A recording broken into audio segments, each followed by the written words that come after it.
Friends, इस video में हम आलसी गधे की कहानी the lazy donkey story in Hindi share कर रहे हैं।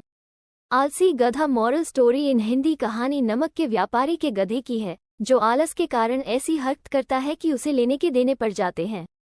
गधा ऐसा क्या करता है, उसके साथ क्या होता है, जानने के लिए सुनाते हैं पूरी कहानी। Story of the donkey and the load of salt in Hindi. एक गांव में नमक का व्यापारी रहता था। उसके पास एक गधा था। व्यापारी रोज अपने गोदाम से दुकान तक नमक ले जाने के लिए गधे का इस्तेमाल किया करता था। वो नमक को बोरी में भरकर गधे की पीठ पर लाद देता और उसके साथ साथ चलता हुआ दुकान तक आता था। व्यापारी का गधा आलसी प्रवृत्ति का था। काम से बचने के लिए वो नित नए उपाय सोचता रहता था। गोदाम से दुकान तक के रास्ते में एक नदी पड़ती थी, जिस पर एक छोटा पुल बना हुआ है। एक दिन नदी पर बने पुल पर चलते समय अचानक गधे का पैर फिसला और वह नदी में जा गिरा। नदी के पानी से नमक की बोरी भीग गई।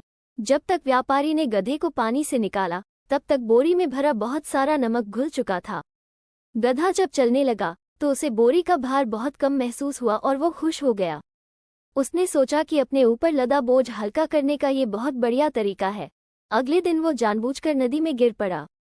नमक पानी में घुल जाने से बोरी का वजन फिर कम हो गया। उसके बाद से वो हर रोज ऐसा ही करने लगा। रोज रोज गधे की ये हरकत देखकर व्यापारी उसकी चालाकी समझ गया। उसने गधे को सबक सिखाने का फैसला कर लिया और अगले दिन बोरी में नमक के स्थान पर रुई भरकर गधे की पीठ पर लाद दिया। रुई हल्की थी। इसके बाद भी आलसी गधे ने सोचा कि क्यों न रोज की तरह नदी के पानी में गिर इस वजन को और कम कर लिया जाए।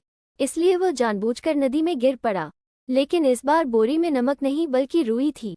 पानी में भीगकर रुई का वजन कई गुना बढ़ गया। गधा जब उठकर चलने को हुआ तो इतने भारी बोझ से उसका बुरा हाल हो गया। उस दिन के बाद से उसने कभी आलस न करने का निर्णय किया।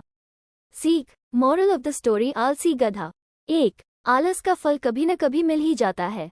2. एक ही उपाय हर बार कारगर सिद्ध नहीं होता।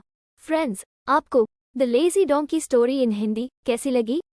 आप अपने कमेंट्स के द्वारा हमें अवश्य बताएं। ये foolish donkey story in Hindi पसंद आने पर लाइक और शेयर करें।